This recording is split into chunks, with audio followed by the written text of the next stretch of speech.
আর মানসিক তৃপ্তি দিতে পারে একটা স্বামীর জন্য নেককার স্ত্রী। সুবহানাল্লাহ বলেন। জি, একটা স্বামী 5 দিন পর বাড়ি ফিরেছে, ক্লান্ত শ্রান্ত চেহারা, খুব কষ্ট করে বাড়ি ফিরেছে, একদম 1:10 বাকি আছে। স্বামী এসে বলছে আসসালামু আলাইকুম, স্ত্রী চুপচাপ আসসালামু আলাইকুম, কই জবাব দিচ্ছ না কেন? বলো তোমার খেয়ে দে কাজ নাই, এই সময় বাড়ি আসার সময় হলো, কত টাকা এনেছো দাও। আচ্ছা, এই কথাটা বললে পৃথিবীর যে কোনো পুরুষের মেজাজ খারাপ হবে না? হবে না? আপনারা যা ভালো মানুষ বা আমার মতো যা লোক, এরকম কথা বললে তার স্ত্রীর চড়াম চড়াম চলবে, আপনাদের অনুব্রতর মতো। কি বললেন, চলবে না? চলবে না। এটা নেককার স্ত্রীর কথা নয়। স্ত্রী যখন বাড়িতে আছে, স্বামী যখন ফিরেছে, স্বামী বলছে আসসালামু আলাইকুম, স্ত্রী বলার সঙ্গে সঙ্গে নেককার স্ত্রীর কাজ হলো ওয়া আলাইকুমুস সালাম, স্বামী আপনি কাপড়টা পরিবর্তন করে পাক পবিত্র হয়ে, জামাতের 10 মিনিট বাকি আছে, আগে ফরজ নামাজটা কমপক্ষে জামাতে পড়ে আসুন। কি খাবার খাবেন বলুন, গোসল করবেন কিনা বলুন, শরীরটা কেমন আছে বলুন, আপনি ভালো আছেন কিনা বলুন। এই কথাটা স্ত্রী যদি স্বামীকে বলে, স্বামী, পুরুষের পৃথিবীতে কোনো কষ্ট হয় না, পুরুষ যত পরিশ্রম করুক কষ্ট হয় না, পুরুষের কষ্ট তখনও হয় যখন তার স্ত্রী তার ব্যথা দেয়। কি বলছেন বলেন? ঠিক তো বলবেন, সব ঘা খেয়ে বসে আছি আমরা। আল্লাহ আমাদের সবাইকে যেন সুস্থ রাখুক, সকলে জোরে বলুন আমিন। নেককার স্ত্রী বড় নেয়ামত। আল্লাহর নবী পেয়েছিলেন আম্মাজান খাদিজা রাদিয়াল্লাহু তাআলা আনহাকে। সুবহানাল্লাহ বলতে ইচ্ছা করে না? কি রকম স্ত্রী? আল্লাহর নবী প্রথমে যখন তাকে নবুয়াতের দায়িত্ব আল্লাহ দিলেন, 5টি আয়াত নাজিল হলো সূরা আলাক। নবী ভয় পেলেন, বাড়িতে ফিরে আসলেন, বললেন খাদিজা আমার শরীরটাকে চাদর দিয়ে চাপা দিয়ে দাও, খুব ভয় লাগছে, কি যেন হয়ে গেল আমার সাথে। খাদিজা রাদিয়াল্লাহু তাআলা আনহা ওই সময় নবীকে সান্ত্বনা দিয়েছিলেন না দেননি? কিরকম স্ত্রী দেখেন, মানসিক সাপোর্ট, মেন্টাল সাপোর্টটা সবচাইতে বড় জিনিস। আম্মাজান খাদিজা রাদিয়াল্লাহু তাআলা আনহা বললেন, হে আবুল কাসেম আপনি ভয় পাবেন না, যেহেতু ক্ষুধার্ত মানুষকে আপনি খেতে দেন, অসুস্থ মানুষকে আপনি চিকিৎসার ব্যবস্থা করেন, কোন মানুষ যদি আপনার কাছে হাত পাতে আপনি তাকে সহযোগিতা করেন, আল্লাহ আপনাকে অবশ্যই রক্ষা করবে। স্ত্রীর মুখের ভাষা হচ্ছে এই রকম স্ত্রী আমাদের দরকার। সেজন্য যুবকদের বলি, ভাই ফেসবুকে আলাপ হয়েছে, কোন একটা জায়গায় প্রেম হয়েছে, দেখে মনে করছেন উপরে সাদা, কিন্তু ভিতরে যে কত কয়লার খনি আপনি ধরতে পারবেন না। যে মেয়ের মধ্যে শিক্ষা নাই, যে মেয়ের মধ্যে দিন নাই, যে মেয়ের মধ্যে আদব কায়দা নাই, যে মেয়ের মায়ের মধ্যে কোনো দিন ইসলাম নাই, কোটি টাকা হাতে দিলেও ওই রকম মেয়েকে বিয়ে করবেন। এখন তো বলছেন না, 10 লাখ টাকা ক্যাশ দিলে কত ছেলে হাত দিয়ে বসে আছে নেবে বলে।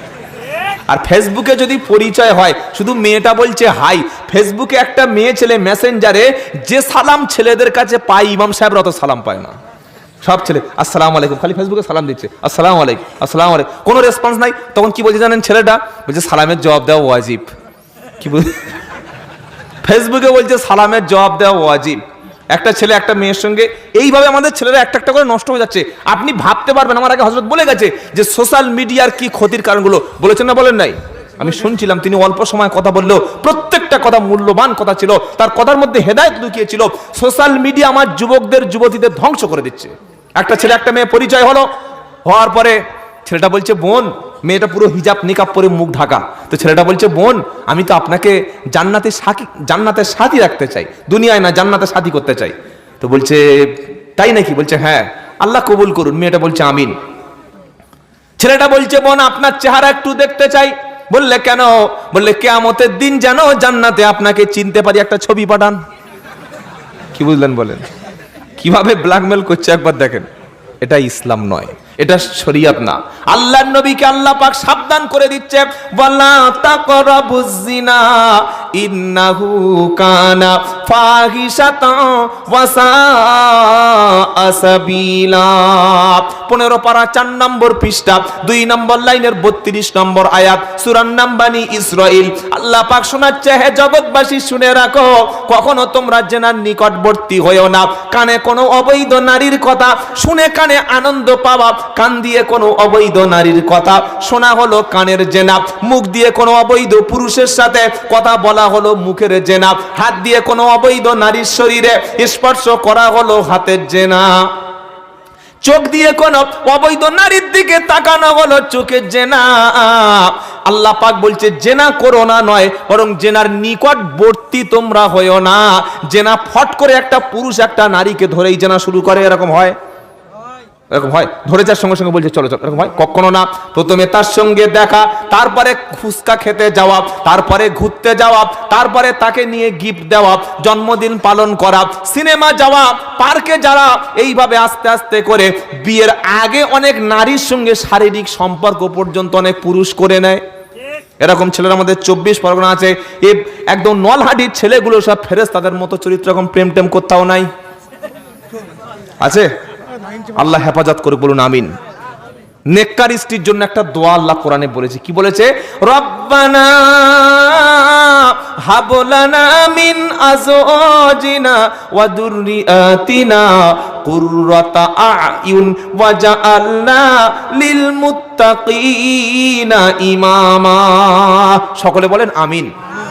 স্বামী দোয়া করছে আল্লাহ নেক স্ত্রী দান করুন, স্ত্রী দোয়া করছে আল্লাহ নেককার একটা স্বামী, পরেশগার স্বামী দান করুন। আয় আল্লাহ নামাজি স্বামী দাও, পরেশগার স্বামী দাও, আয় আল্লাহ দিনদার স্বামী দাও, হালাল উপার্জন করে এইরকম একটা স্বামী দান করো।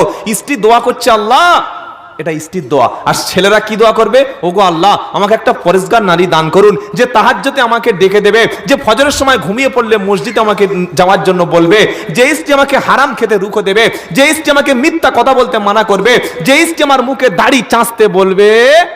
আমি অনেক গবেষণা করে দেখেছি 100-র মধ্যে 98টা দাড়ি যারা চাঁচে বিবির কারণে বাধ্য হয়। আপনারা কি বলছেন বলেন? যদি কোনো স্ত্রী বলে যে আমার স্বামী তুমি হয়েছো, বিয়ের আগে যা করেছো করেছো, তুমি আমার স্বামী, তোমার সঙ্গে একসাথে জান্নাতে যেতে চাই, তোমার মুখে দাড়ি দেখতে চাই, চাঁচা আমি পছন্দ করি না, এটা বিবিজান যদি কোনো স্বামীকে বলে, এই স্বামী দাড়ি কাটতে পারবে? যদি বলো স্বামী জলসা শুনেছে, শরিয়াতে দাড়ি কাটা জায়েজ নয়, কবরে হিসাব হবে, ফেরেশতাদের কাছে লজ্জা পাবে, আখেরাতে নবীর দলে হয়তো নাম নাও থাকতে পারে। জলসা শুনে গিয়ে সেলুনে বলছে চুলটা কেটে দাও, দাড়িটা রাখবে, চেঁচে দেবে না, গোঁপটা হালকা করে চেঁচে দাও। বাড়িতে গেছে, বিবি বলছে কই গো আজ 1 সপ্তাহ হয়ে গেল তোমার দাড়ি বড় হচ্ছে, ব্যাপারটা কি? এটা পছন্দ করি না। আপনি বিবির কথা শুনে দাড়ি চেঁচেছেন, কিন্তু নবীর কথা শুনে দাড়ি রাখতে পারেননি। গোলাম বিবির না নবীর, এটা বাড়িতে গিয়ে 3 ঘন্টা বালিশে শুয়ে শুয়ে ভাববেন। দাড়ি রাখবো ইনশাআল্লাহ, বলেন সম্মান বাড়বে। এই যে ওলামারা, বড় বড় ওলামারা বসে আছে, দাড়ি রেখে সম্মান কমেছে? বিশ্বকবি রবীন্দ্রনাথ ঠাকুর দাড়ি ছিল না? ছিল না? ছিল। শ্রী শ্রী রামকৃষ্ণ পরমহংসদেব দাড়ি ছিল না? ছিল না? ছিল। মাইকেল মধুসূদন দত্ত দাড়ি ছিল না? ছিল না? ছিল। আমাদের নরেন চাচা চাওয়ালা দাড়ি আছে না নাই? হাসছে সবাই গো। তাহলে প্রধানমন্ত্রীর যদি দাড়ি থাকতে পারে, আর সবচাইতে বড় জিনিস আমার নবীর সুন্নাত জীবনে বাস্তবায়ন করব, পৃথিবীর সবাই যদি অসন্তুষ্ট হয়, পৃথিবীর সবাই যদি আমার উপরে নারাজ হয়, গোটা পৃথিবী যদি একদিকে চলে যায়, আমার আল্লাহ আমার রসুল যেটা বলেছে জীবন দিয়ে হলেও সেটা পালন করবো, বলুন ইনশাআল্লাহ। কারণ আমরা কার রাজি চাই? আল্লাহর রাজি, রসুলের সুন্নাত, আল্লাহর সন্তুষ্টি, এই দুটো যদি টার্গেট হয়ে যায়, তাকে পৃথিবীতে কেউ পরাজিত করতে পারবে না। আর আল্লাহর অসন্তুষ্ট করে পৃথিবীর কোন ব্যক্তিকে সন্তুষ্ট করা শরিয়াতে জায়েজ নয়। আল্লাহ যেখানে বলছেন করো, রসুল যেখানে নির্দেশ দিচ্ছেন, পৃথিবীর সব মানুষ যদি অসন্তুষ্ট হয়ে যায়, ডোন্ট কেয়ার, আমি কারোর কথা পরোয়া করি না, আমার আল্লাহ রাজি কিনা আমি দেখব, বলুন ইনশাআল্লাহ। তো আল্লাহ পাক শোনাচ্ছে, খলাকনাকুম আজওয়াজা, নারী এবং পুরুষকে আমি আল্লাহ জোড়ায় জোড়ায় বানিয়েছি, জোড়ায় জোড়ায় সৃষ্টি করেছি। তারপরে বলছে ওয়াজআলনাকুম ওয়াজআলনা নাওমাকুম সুবাতা, ঘুমকে আমি আল্লাহ বিশ্রামের জন্য বানিয়েছি। ঘুমটা আমাদের জন্য কি? আপনি কিরকম পারেন কই 1 মাস না ঘুমিয়ে থাকুন? তো পারবেন না। 1 সপ্তাহ না ভাত খেলে বাঁচবেন, রুটি খেলে বাঁচবেন, 3 দিন 4 দিন পানি না খেলে বাঁচতে পারবেন, কিন্তু ঘুম ছাড়া কোনো মানুষ বাঁচতে পারবে? ঘুমটা হচ্ছে নেয়ামত। ঘুম কি? জোরে বলেন। আল্লাহর পক্ষ থেকে নেয়ামত। ঘুম যার চলে গেছে তাকে জিজ্ঞাসা করে দেখো কত কষ্টে আছে। রাতের বেলা আল্লাহ বলছে ওয়াজআলনা নাওমাকুম সুবাতা ওয়াজআলনা লাইলা লিবাসা, আমি রাতকে তোমাদের জন্য আচ্ছাদন করে দিয়েছি, চাদর টেনে দিয়েছি। আমি রাতের বেলা সূর্যটাকে অন্য গোলার্ধে পাঠিয়ে দিয়েছি। ও আমেরিকায় যখন দিন, এখানে তখন রাত বানিয়ে দিয়েছি। ওরা তখন পরিশ্রম করবে, এরা সারাদিন পরিশ্রম করে ঘুমাবে। আল্লাহ বলছে বান্দা ঘুমানোর জন্য পরিবেশটা একটা অন্ধকারযুক্ত পরিবেশ চাই, একটা কোলাহলহীন পরিবেশ চাই। ডিস্টার্ব হলে ঘুম হবে না, চোখে আলো পড়লে ঘুম হবে না। সেজন্য আমি আল্লাহ রাতকে তোমাদের জন্য আচ্ছাদন করে দিয়েছি, আর সুন্দর বিবি পাশে দিয়েছে, পৃথিবীটা নড়াচড়া বন্ধ করে দিয়েছে, পাহাড়কে দিয়ে জমিনে তোমাদেরকে থামিয়ে দিয়েছি, দিয়ে বললাম বিয়ে করেছিস, সুন্দর স্ত্রী পেয়েছিস, সুন্দর স্বামী পেয়েছিস, আর দেরি করিস না, ঈশান নামাজ পড়ে ঘুমিয়ে যা। ঘুম থেকে উঠে তুই আলহামদুলিল্লাহিল্লাযী আলহামদুলিল্লাহিল্লাযী আহইয়ানা বা'দা মা আমাতানা ওয়া ইলাইহিন নুশুর। ঘুম থেকে এটা বলবি, ওযু না থাকলে ওযু করবি, নাপাক হয়ে গেলে গোসল করবি, ভালো পোশাক পরে দুরাকাত সুন্নাত মসজিদে পড়বি, কিংবা দুরাকাত সুন্নাত বাড়িতে পড়ে গিয়ে ফজরের জামাতে তুই জয়েন করবি। সারা রাত তুই যে ঘুমিয়ে থাকলি বান্দা, এশা এবং ফজর এই দুটো ওয়াক্তের নামাজ যদি জামাতে আদায় করিস রে বান্দা, আমি সারা রাত নফল নামাজের সওয়াব তোকে দিয়ে দেব। ঈশার নামাজের পরে তাড়াতাড়ি ঘুমিয়ে যাওয়া সুন্নাত। আর এখন আমাদের ছেলেরা 12টা পর্যন্ত 1টা পর্যন্ত ফোনের মধ্যে ব্যস্ত। ঈশার পরে কোনো কাজ থাকা সম্ভব নয়। আল্লাহর নবী সাল্লাল্লাহু তাআলা আলাইহি ওয়াসাল্লাম ঈশার পরে দুনিয়াবি কোনো কাজ তিনি করতেন না। এই রোগটা আগে শহরে ছিল, এখন গ্রামগঞ্জে ছড়িয়ে পড়েছে। আল্লাহ আমাদের সবাইকে সুন্নাহ অনুযায়ী চলার তৌফিক দিক, বলুন আমিন। ঘুমাবেন, ঘুমের মধ্যে তৃপ্তি, ঘুমের মতো আর কিছু নাই। একটা প্রাপ্তবয়স্ক পুরুষ কিংবা নারীর বৈজ্ঞানিক ব্যাখ্যা অনুযায়ী সায়েন্টিস্টরা বলেছেন, সায়েন্টিফিক কারণ রয়েছে, কমপক্ষে মিনিমাম 6 ঘন্টা ঘুমানোর দরকার। ক ঘন্টা? জোরে বলেন। আচ্ছা বলুন তো, ঈশার নামাজ যদি 8টায় হয়, 9টায় খেয়ে যদি একটা মানুষ 10টায় শুয়ে পড়ে, 11টা, 12টা, 1টা, 2টো, 3টে, 4টে বেজে গেলে তার ঘুম আর কমপ্লিট হবে না? হবে না? 4টে বেজে যাচ্ছে মানে তখনও পর্যন্ত ফজরের ওয়াক্ত হয় নাই, কিছু 20 মিনিট, 30 মিনিট, আধ ঘন্টা বাকি আছে। ওই সময় তুমি 2 রাকাত আল্লাহর সন্তুষ্টির জন্য কিয়ামুল লাইল, তাহাজ্জুদের নামাজ আদায় করো, আল্লাহর সঙ্গে তোমার সম্পর্ক মজবুত হয়ে যাবে। বলুন সুবহানাল্লাহ। ঘুমাও, কিন্তু ঘুমানোর পরে কখনো ফজর কাজা করো না। ফজরের বরকত থেকে জাতি যদি বঞ্চিত হয়, এ জাতিকে কেউ বাঁচানোর জন্য কখনো আগিয়ে আসবে না। কবি বলছে, কেমন করে ঘুমাও তুমি ফজর করে কাজা, এমনও তো হতে পারে জোহরে জানাজা। হতে পারে না? পারে না? কেমন করে ঘুমাও তুমি ফজর করে কাজা, এমনও তো হতে পারে জোহরে জানাজা। জোহরে যা জানাজা হবে সে রাত্রিবেলা সূর্য, অথচ খবর নাই। সকলে বলুন, আজ থেকে 5 ওয়াক্ত নামাজ জামাত আদায় করো। বলুন ইনশাআল্লাহ। যত কাজ থাক, যত ব্যস্ততা থাক, আল্লাহর সামনে অজুহাত দেখিয়েন না। আল্লাহকে আপনি বলছেন, আল্লাহ আমি বিজি, ফজরে ঘুম, জোহরে কাজ, আসরে ব্যস্ত, শুধু ব্যস্ত। আর মরণের পরে কবরে যারা শুয়ে আছেন দেখেন, পা লম্বা করে শুয়ে আছে, আর কোনো ব্যস্ততা দেখানোর সুযোগ পাবে না। ঘুমের জন্য আল্লাহ পাঠিয়েছে বান্দাকে কিছুক্ষণ বিশ্রামের জন্য। আল্লাহ বলছে, ওয়াজআল্লা নাওমাকুম সুবাতা ওয়াজআল্লা লাইলা লিবাসা ওয়াজআল্লা নাহারা মাআশা। সুবহানাল্লাহ বলতে ইচ্ছা করে না? দিনের বেলা পরিশ্রম করবি, রাতের বেলা ঘুমাবি। দিনের বেলাকে আমি আল্লাহ বান্দাকে রুজি তালাশের জন্য দিয়েছি। দিনের বেলা রুজি তালাশ করবে, রাত্রে বেলা দিনের বেলা রুজি তালাশ করবে, আর রাত্রে বেলা রুজির মালিক রাজ্জাককে তালাশ করবে। সুবহানাল্লাহ বলুন। দিনের বেলা রুজি খোঁজ করো, রাত্রে বেলা রুজি দিনেওয়ালা কে?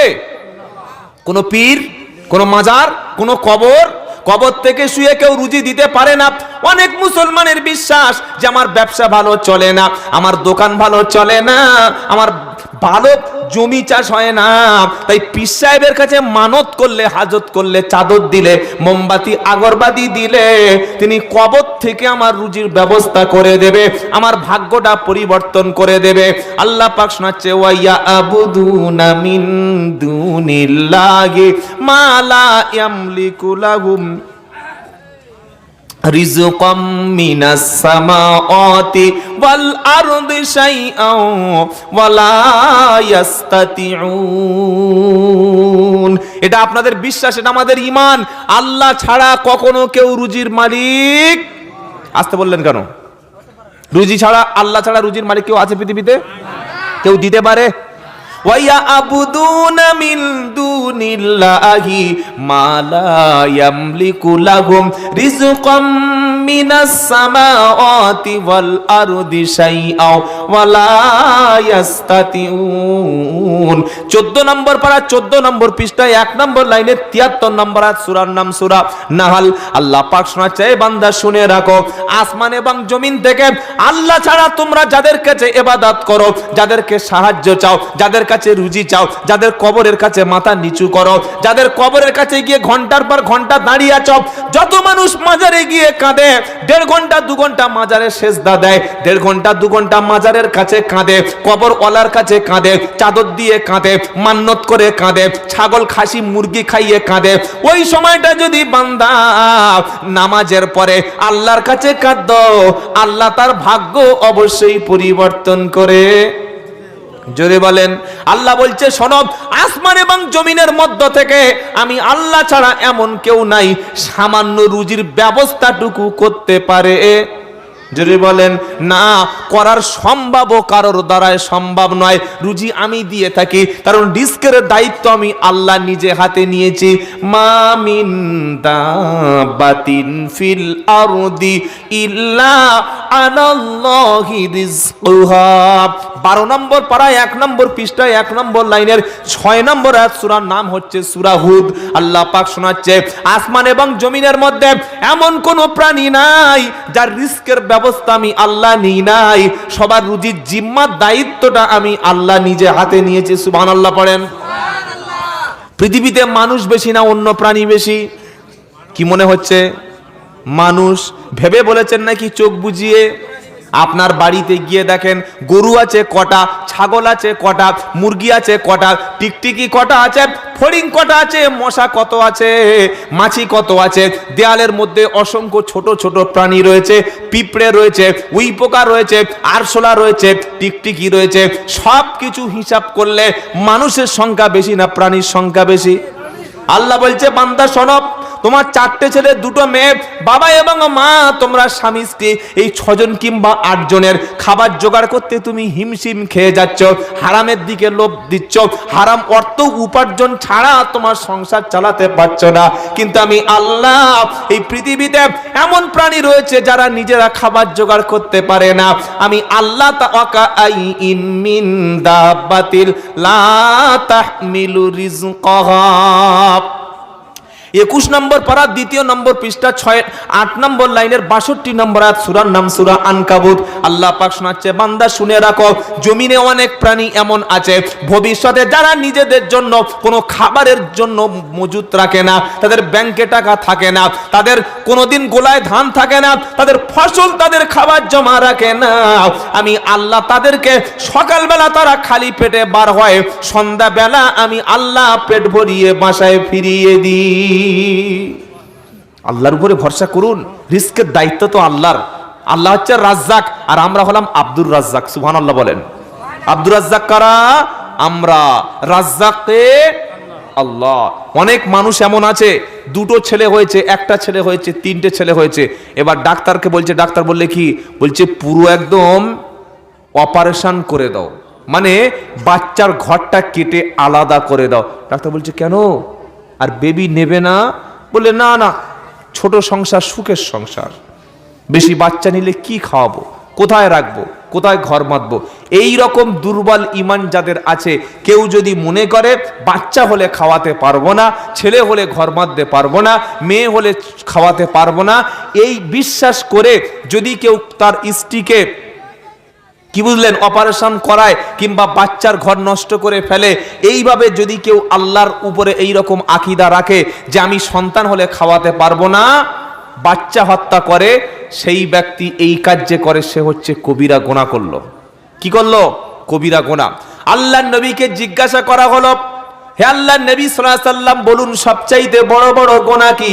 আমার নবীজি সাল্লাল্লাহু আলাইহি সাল্লাম বললেন সবচাইতে বড় কবিরা গুনাহ হলো সেই আল্লাহর সঙ্গে শিরিক করা, যে আল্লাহ পাক তোমাকে সৃষ্টি করেছেন। শুনতে পেলেন? শুনতে পেলেন না? আল্লাহর সঙ্গে শিরক হচ্ছে সবচাইতে মস্ত বড় পাপ, যে আল্লাহ পাক তোমাকে সৃষ্টি করেছেন। 2 নম্বর জিজ্ঞাসা করা হলো, হে আল্লাহর নবী সাল্লাল্লাহু আলাইহি সাল্লাম, তারপরে সবচাইতে বড় গুনাহ কি? আমার নবীজি বললেন, তারপরে সবচাইতে বড় পাপ ও সবচাইতে বড় গুনাহ হলো আল্লাহ তোমাকে বাচ্চা দেবে, ওই বাচ্চা দুনিয়াতে জন্মগ্রহণ করবে, বাচ্চা তোমাকে আব্বা বলে আদর করবে, তোমাকে মা বলে তোমার কোলে চড়বে, তোমার বাচ্চা ক্ষুধা লাগলে খাবার চাইবে, তুমি তোমার বাচ্চাকে খাওয়াবে না বলে তোমার বাচ্চাকে মায়ের পেটের মধ্য থেকে হত্যা করছো, কেননা তোমার খাবার এসে ভাগ বসাবে বলে এই বাচ্চাকে হত্যা করাই হলো সবচাইতে বড় পাপ। এরকম পাপই আমাদের সমাজে আছে না নাই? বাচ্চাকে খাওয়াবে না বলে হত্যা করে ফেলছে। আল্লাহ নবী পাক সাল্লাল্লাহু আলাইহি সাল্লামকে এরকম কথা বলার পরে আল্লাহ পাক শোনাচ্ছে, ওয়ালা তাকতুলু আওলাদাকুম খাশিয়াতা ইমলাক নাহনু নারযুকুহুম ওয়া ইয়াকুম ইন্না কাতলাহুম কানা খিতআন কাবীরা।